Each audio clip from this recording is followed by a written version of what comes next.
Antes de entrar a detalles sobre el vídeo, no olvides de suscribirte a nuestro canal y a activar las notificaciones para mantenerte al día con nuestro contenido. Somos Historias Supremas. Vladimir Putin ha logrado mantenerse más de 20 años al frente de Rusia. La constitución de ese país solo permite 2 mandatos. Putin lleva ya 4. Llegó al poder en 1999 y hoy, gracias a una gran reforma de la Constitución, podrá gobernar hasta 2036. ¿Cómo es que Putin logró ser el segundo líder ruso con más tiempo en el poder después de Stalin?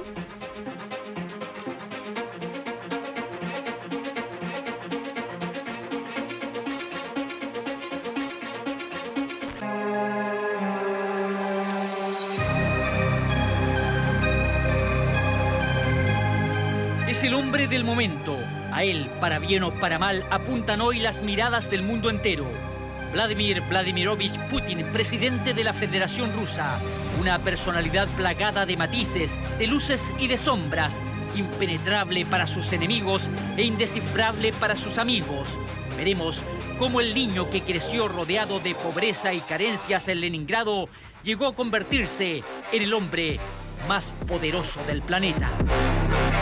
Apoyándose en una economía con muchos recursos naturales, poderoso en eso, con un ejército extremadamente potente y más sumado a su personalidad, lo hacen un líder, hoy día el gran líder de esta década del siglo XXI.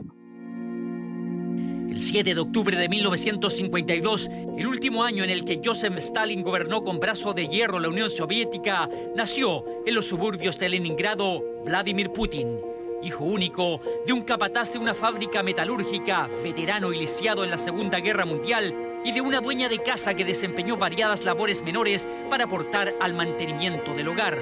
Los Putin compartían un pequeño departamento junto a otras 2 familias. A escondidas de los organismos de seguridad del régimen comunista de la época, Vladimir fue bautizado como cristiano ortodoxo.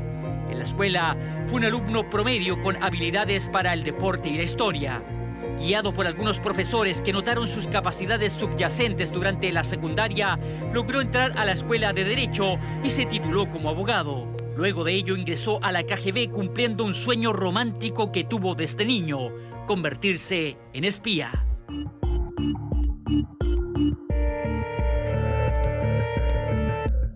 En 1985, luego de aprobar todos los cursos del organismo del Servicio Secreto Soviético, fue destinado a la Alemania del Este.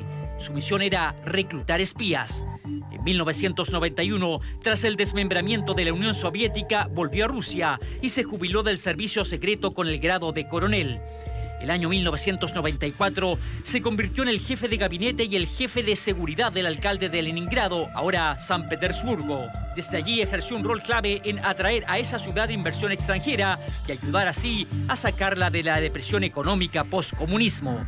En 1997, el líder ruso Boris Yeltsin lo nombra administrador del Kremlin.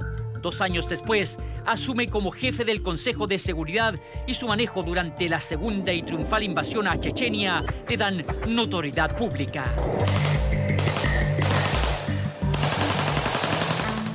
Yeltsin, enfermo y salpicado por escándalos de corrupción, nombra a Putin primero como su primer ministro y poco antes de dimitir como presidente interino. El 26 de marzo del 2000, Vladimir Putin arrasaría en las elecciones presidenciales rusas. De inmediato, tuvo algunos guiños con Occidente, reducción del arsenal nuclear, plan económico con apertura a la inversión extranjera, distanciamiento del comunismo, pero sobre todo, un exacerbado sentimiento nacionalista. ¡С днем Великой Победы! ¡Hurra! Desde ese punto de vista es bastante conservador, sin lugar a dudas. Tiene una visión conservadora de lo que es el desarrollo de la humanidad. Él no se alinea en lo que son posiciones políticas tradicionales de izquierda, derecha, centro, etc., ¿no? Él piensa en una impronta bastante nacionalista, sí. Putin gobernó la Federación Rusa entre el 2000 y el 2008. La constitución le impedía reelegirse para un tercer periodo. Las elecciones de ese año fueron ganadas por Dmitry Medvedev, hombre cercano a Putin, que de inmediato lo nombró primer ministro, es decir, en el papel siguió gobernando. En 2012, Putin volvió a arrasar en las elecciones, gobernó 2 periodos más y modificó la constitución para poder reelegirse, lo que despertó algunas protestas, pero la disidencia fue rápidamente silenciada. Putin no acepta el riesgo de occidentalizar su política y abrir la mermada democracia rusa. Ese peligro él lo ve básicamente en la Unión Europea, porque ciertamente la Unión Europea no es solo un acuerdo en materia comercial, económica, sino que también tiene una impronta política, y esa impronta política es la adhesión a los principios democráticos. Putin, desde su perspectiva autocrática, que queda de manifiesto en el hecho de que ha ido arreglando todo el fenómeno político desde hace ya 20 años que está en la estructura de poder de la Unión Soviética, sea como primer ministro o como presidente, y tiene la aproximación de la posibilidad de llegar hasta el año 2036. Así que usted podrá imaginar lo que es una impronta política de esa naturaleza. Putin podría ser definido como un híbrido histórico de la época soviética, adaptado al mundo y a la economía actual. Ve en Occidente una sociedad que se degrada al tener acceso a información y libertades absolutas. Es partidario del control parcial de los medios de comunicación y de las redes sociales. No usa celular ni internet. Sus detractores lo acusan de sabotear elecciones, desinformar e incluso de matar a sus opositores. Sus enemigos pasan bastante rápido acá en desgracia, y cuando hablamos de desgracia no es que dejen de ser afines a él, sino que algunos de ellos, por circunstancias que pueden ser atribuidas directa o indirectamente a él, terminan falleciendo, desapareciendo. Entonces también tiene ahí un atisbo, y tiene un lado muy, muy humano y muy afable, que es particularmente con sus mascotas. Él tiene una admiración y una fascinación por sus perros.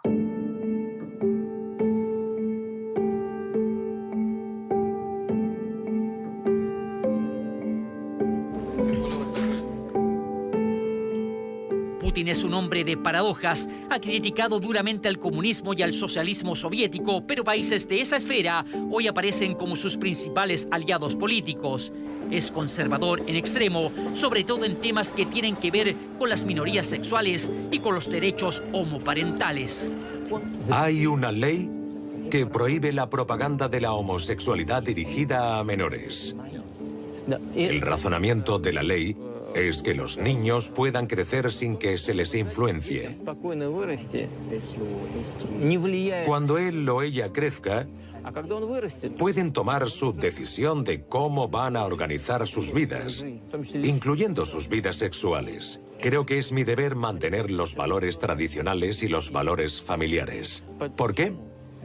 Porque los matrimonios de personas del mismo sexo no tienen hijos. Dios así lo ha decidido. Y tenemos que cuidar los nacimientos. En nuestro país tenemos que reforzar las familias. Es muy estratega. Debería ser un muy excelente jugador de ajedrez, porque en el fondo es verdad que es anticomunista, pese a que él perteneció al Partido Comunista, pero en los tiempos en que todos pertenecían al Partido Comunista, que es la Unión Soviética.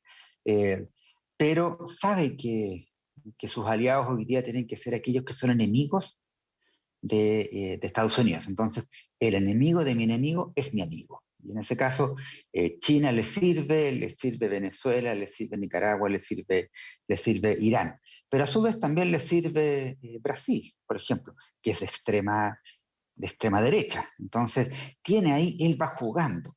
Más que hablar de aliados incondicionales y afines permanentemente, él lo que tiene va generando alianzas de acuerdo a las conveniencias que le vayan sucediendo. La vida personal de Putin ha sido siempre tratada con discreción y hermetismo. Estuvo 30 años casado con la azafata Ludmila Putina. Se separaron en silencio en 2013. Con ella tuvo 2 hijas de las que muy poco se sabe, tanto como de las actuales relaciones de pareja del líder ruso.